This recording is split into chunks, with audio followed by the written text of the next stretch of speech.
we have to take one more point on that line. So we take one point pxy on that line. So here directly we can use the formula of slope. Slope equal to difference of y coordinates divided by difference of x coordinates, and here slope of line is given. So directly we can use formula for m. So m equal to y minus y1. Now we want to find slope between a and p.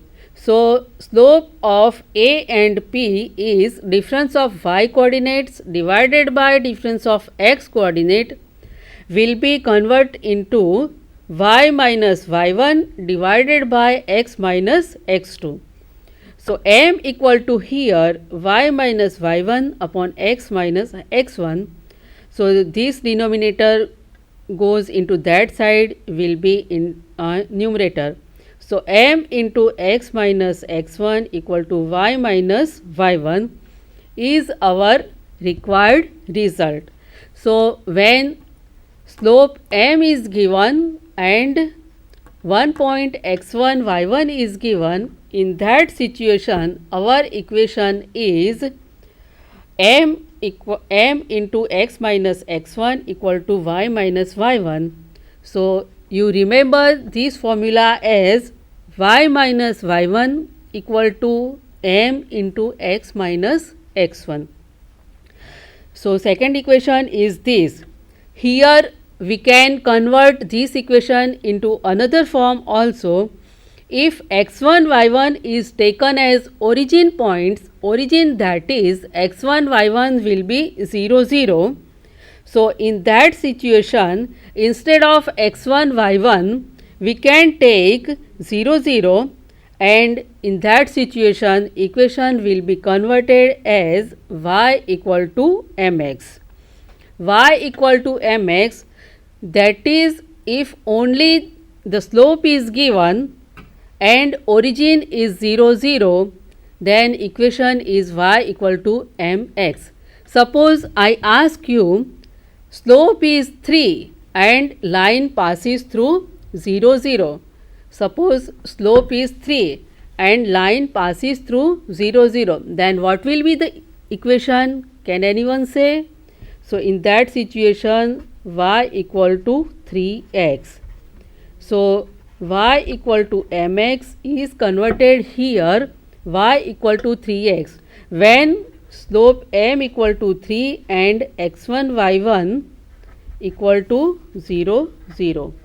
So line passes through origin and slope m is 3 is given. In that situation our answer is y equal to 3x. In SY in 4th semester 10 objective questions will be asked. In that question it is also asked. Now we see one more equation.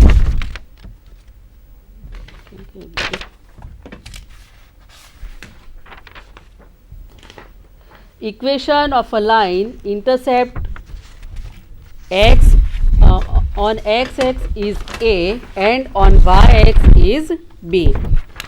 Intercept on x-axis is given as a and intercept of y-axis is given b. So what is the equation of a line when two intercepts are given? So here we use our first formula. What is that? Y minus y1 equal to y1 minus y2 equal to x minus x1 upon x1 minus x2. Here 2 points are taken as a0 and 0b. So instead of x1 y1 we take a0 and instead of x2 y2 we take 0b. So in that situation we convert x1 y1 as a0 and x2 y2 as 0b, and we obtain this formula as x upon a plus y upon b equal to 1 is the required result. So students, there are several formulas we have seen here. So what are the formulas we have derived? We conclude that first of all there are 4 quadrants and slope. First formula is for slope. So slope m equal to, what is that? Difference between y coordinates divided by difference between x coordinates. So slope equal to m is equal to y1 minus y2 upon x1 minus x2, and x1 is not equal to x2 is our constraint which is imposed, because if two points x1 and x2 are same, then denominator is 0, and if denominator is 0, it is not defined. So remember that in formula of slope, x1 and x2 should not remain same. Then equation of a line when 2 points are given. Suppose 2 points x1 y1 and x2 y2 are given. In that situation, equation of a line is y minus y1 upon y1 minus y2 equal to x minus x1 upon x1 minus x2. Equation of a line passing through 2 points x1 y1 and x2 y2 are there. So first equation is this: y minus y1 upon y1 minus y2 equal to x minus x1 upon x1 minus x2. So understood all the formulas? So try to remember all the formulas if you want to get good score in this subject and examples. Now I request Professor Prafulla Ben to continue this session. Thank you, ma'am.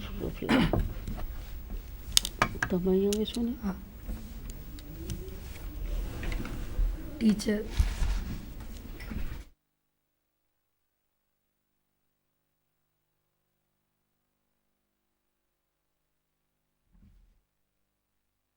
ટીચરે જે પ્રમાણે આપણને હમણાં સમજાવ્યું છે, theory portions બધો મેમે સમજાવી દીધો છે. હવે હું તમને એના રિલેટેડ सम्स તમને સમજાવવા જઈ રહી છું.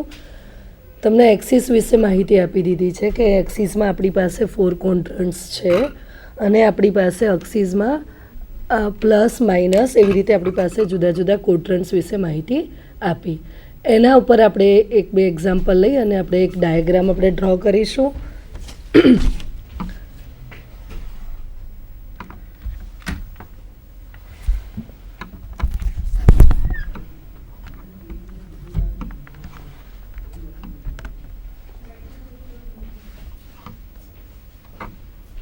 ધારો કે આપણી પાસે 4 પોઈન્ટ્સ આપેલા છે A, B, C અને D. એમાં મેં બંને રીતે લીધા છે. મેડમે આપણને 4 ક્વોડ્રન્ટ સમજાયા કે જ્યાં આગળ આપણી પાસે એક્સ અને વાય બંને પોઝિટિવ એરિયામાં કવર થતા હોય, એક્સ માઇનસ હોય અને વાય પોઝિટિવ હોય, એક્સ અને વાય બંને નેગેટિવ હોય, અને જ્યારે એક્સ પોઝિટિવ હોય અને વાય નેગેટિવ હોય. એ જે 4 ક્વોડ્રન્ટ્સની વાત હતી ત્યાં આગળ હવે આપણે પોઈન્ટ્સ અલોટ કરી અને આપણે નક્કી કરીશું કે એનો ડાયાગ્રામ આપણને કેવી રીતે મળે છે. તો જેમ કે આપણી પાસે 4 પોઈન્ટ છે એ, તો એ માટે આપણે લઈએ છીએ એક્સ એક્સિસ ઉપર, અને એક્સ એક્સિસનો ઓપોઝિટ છે એક્સ ડેશ, વાય અને વાય ડેશ. સૌથી પહેલો પોઈન્ટ આપણી પાસે છે એ ઇઝ ઇક્વલ ટુ 2, 3, 4, 5. સપોઝ આપણે બધામાં 5-5 પોઈન્ટ આપણે કવર્ડ કરીશું. અને પછી અહીં આગળ આપણે 5 પોઈન્ટ, સપોઝ આ નેગેટિવ રિજન છે એટલે અહીંયા આગળ એક્સ આવશે -5 સુધી, -1, -2, -3, -4, -5, -6. આ જે આપણી પાસે છે આ તો પોઝિટિવ એરિયા કે જ્યાં એક્સ અને વાય બંને ધન વેલ્યુ લેશે, અહીંયા આગળ એક્સ નેગેટિવ વાય પોઝિટિવ હશે. આ એરિયા એવો છે જ્યાં એક્સ અને વાય બંને નેગેટિવ એરિયા છે અને અહીંયા આગળ એક્સ પોઝિટિવ અને વાય નેગેટિવ છે. સપોઝ આપણી પાસે છે A3 5. Okay, A3 5. તો જ્યાં આગળ આપણે લઈશું x is equal to 3 and y is equal to 5. તો x is equal to 3 and y is equal to 5 આપણે અહીંયા આગળ પોઈન્ટ કરીશું અને આ અહીંયા આગળ આપણને કેનો જવાબ મળશે. બરાબર. બીજો છે આપણી પાસે B-3 એન્ડ 5. સો બી પહેલો જે કોઓર્ડિનેટ હોય હંમેશા એક્સને રિલેટેડ હોય અને બીજો એ હંમેશા વાયને હોય. તો x is equal to -3 y is equal to 5. તો બી અહીંયા આવશે -3 એન્ડ 5. ત્રીજો જે આપણી પાસે એલિમેન્ટ છે એ કોઓર્ડિનેટ્સ છે એટલે -2 -5. અહીંયા એક્સ અને વાય બંને નેગેટિવ છે તો આપણે જે થર્ડ ક્વોડ્રન્ટ છે જે -2 અને -5 એટલે x is equal to -2 y is equal to -5 એટલે આપણે અહીંયા આગળ રાખીશું કે અહીંયા સી ઇઝ ઇક્વલ ટુ -2 -5. આ જે 3 પોઈન્ટ હતા એમાં આ તો પોઝિટિવ ક્વોડ્રન્ટ કે જ્યાં એક્સ અને વાય બંને પોઝિટિવ છે. અહીંયા એક્સ નેગેટિવ વાય પોઝિટિવ છે નેગેટિવ છે અને એક આ ચોથો છે કે જ્યાં x is equal to 2 y is equal to -5 એટલે અહીંયા આવશે એક્સની વેલ્યુ જ્યારે પોઝિટિવ હોય અને વાયની વેલ્યુ જ્યારે નેગેટિવ હોય ત્યારે આપણે આ રિજિયન ઉપર એને આપણે અહીંયા આગળ આપણે બતાવીશું. હવે એવી જ રીતે આપણી પાસે ડિસ્ટન્સ ફોર્મ્યુલા મેમે આપણને સમજાવી દીધી છે, એના રિલેટેડ આપણે સમ્સ લઈશું. હવે એના પછી આપણે લઈશું ટ્રાયેંગલ, આઇસોસ્કેલેસ ટ્રાયેંગલ. તો પહેલાં તો આપણે જાણીએ છીએ આઇસોસ્કેલેસ ટ્રાયેંગલ એટલે શું, કે જ્યાં ટ્રાયેંગલમાં જનરલી 3 સાઇડ્સ હોય છે, એમાંથી 2 સાઇડ્સના જો આપણને મેઝરમેન્ટ સરખા મળે તો આપણે એને આઇસોસ્કેલેસ ટ્રાયેંગલ કહીશું. એના માટે મારી પાસે એક અત્યારે મેં એક ડેટા આપેલો છે જ્યાં આગળ છે કે 9 - 8 10 - 9 8 - 7 ફોર્મ એમ આઇસોસ્કેલેસ ટ્રાયેંગલ. આપણે ત્રણેયનું મેઝરમેન્ટ લઈશું, ત્રણેયનું ડિસ્ટન્સ ચેક કરીશું અને જોઈશું કે કયા 2 પોઈન્ટ મેચ થાય છે. જો 2 પોઈન્ટ મેચ થતા હશે, 2 લાઇન્સ બેનું મેઝરમેન્ટ સરખું થતું હશે તો આપણે એને આઇસોસ્કેલેસ ટ્રાયેંગલ છે એમ કહીશું. તો આપણી પાસે એક ટ્રાયેંગલ આપણે દોર્યો છે A, B અને C. આપણી પાસે દોરેલો છે A, B અને C. એની વેલ્યુઝ છે ધારો કે આપણી પાસે 9 - 8, B આપણી પાસે છે 10 - 9 અને C સપોઝ છે 8 - 7. હવે જે આ ટ્રાયેંગલ છે એમાં આપણે આનું ડિસ્ટન્સ ફાઇન્ડ કરીશું, આનું પણ ડિસ્ટન્સ ફાઇન્ડ કરીશું અને આનું પણ ડિસ્ટન્સ ફાઇન્ડ કરીશું. મેડમે આપણને હમણાં જ પાયથાગોરસનો નિયમ સમજાયો છે કે જ્યારે 2 વસ્તુનો આપણે ડિસ્ટન્સ શોધવું હોય તો પાયથાગોરસનો નિયમ લેવો પડે. તો અહીંયા આગળ આપણી પાસે 2 વેલ્યુઝ છે 9 અને -9. એ બંનેનો આપણે ડિફરન્સ લઈશું. -8 અને 10 છે એ બંનેનો આપણે ડિફરન્સ લઈશું. એ બંનેના ડિફરન્સનો સ્ક્વેર કરી અને પછી એનું એડિશન કરીશું તો આપણને એનું વેલ્યુઝ મળશે. આપણી પાસે છે 9 - 10 square plus -8 plus 9 square. 9 - 10 is -1. -1 square હંમેશા નેગેટિવ વેલ્યુનો સ્ક્વેર કરીએ તો વેલ્યુ પોઝિટિવ થઈ જશે. તો ધીસ બીકમ 1. -8 પ્લસ 9 1 એટલે પાછો 1 આવશે. 1 square is again 1. 1 plus 1 is 2. બીજી લાઈન આપણી પાસે હતી B અને C. B અને Cમાં પહેલી વેલ્યુઝ છે 8, x is equal to 8, x is equal to 10 અને y is equal to -7 and -9. એ બંનેનો પાછો આપણે ડિફરન્સ લઈએ છીએ તો આપણી પાસે આવશે 10 - 8 square plus -9 plus 7 square. 10 - 8 square એટલે આપણી પાસે આવશે 2, 2 square is 4, -9 plus 7 is -2 square. બસ તમને ખબર છે કે માઇનસનો square this become positive. So 4 + 4 is 8. પછી ત્રીજી વેલ્યુ આપણી પાસે હતી A અને C. એનો એક્સ છે 9, આનો એક્સ છે 8, બીજાનો વેલ્યુનો વાય છે -8 અને આનો વાય છે -7. એટલે આપણે 9 અને 8 અને -8 અને -7નો પાછો ડિફરન્સ લઈશું. તો 9 - 8 સ્ક્વેર -8 -7 તો માઇનસ પ્લસ થઈ જશે એટલે ત્યાં આગળ આવશે -8 plus 7 square. 9 - 8 square is 1 square is again 1. -8 plus 7 square is -1 square is again 1. So 1 + 1 is 2. અહીંયા આપણને દેખાય છે કે AB સ્ક્વેર અને AC સ્ક્વેરનો બંનેનો સ્ક્વેરનો મેઝરમેન્ટ સરખું છે. તો AB square is equal two AC square થાય તો આપણે કહી શકીએ કે AB square is equal two AC square. તો AB is equal two AC. 2 લાઇનનું મેઝરમેન્ટ સરખું મળે છે એટલે આપણે એને કહી શકીએ કે કેવું છે આઇસોસ્કેલેસ છે. હવે આપણે એના માટે મેં બીજી આપણે એક હજુ આપણે એક એક્ઝામ્પલ લઈ લઈએ કે આપણી પાસે પાછા બીજા 3 પોઈન્ટ્સ લીધા 2 1 0 3 એન્ડ 4 3 અને આપણે કહીશું કે એ આઇસોસ્કેલેસ ટ્રાયેંગલ છે કે નહીં. તો અગેન આપણે એક ટ્રાયેંગલ દોરીએ. એકના માટે એ પોઈન્ટ કહીશું, બીજાને બી પોઈન્ટ કહીશું, ત્રીજાને સી પોઈન્ટ કહીશું.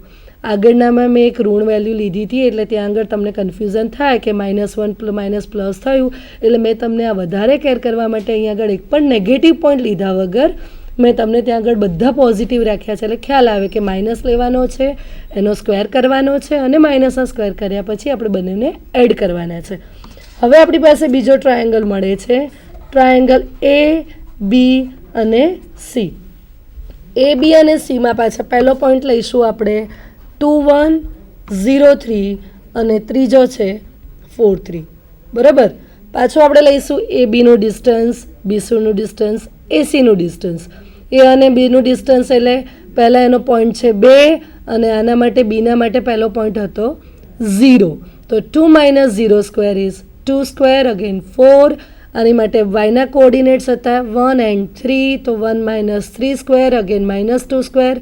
સો negative square become positive, again 2 square is 4.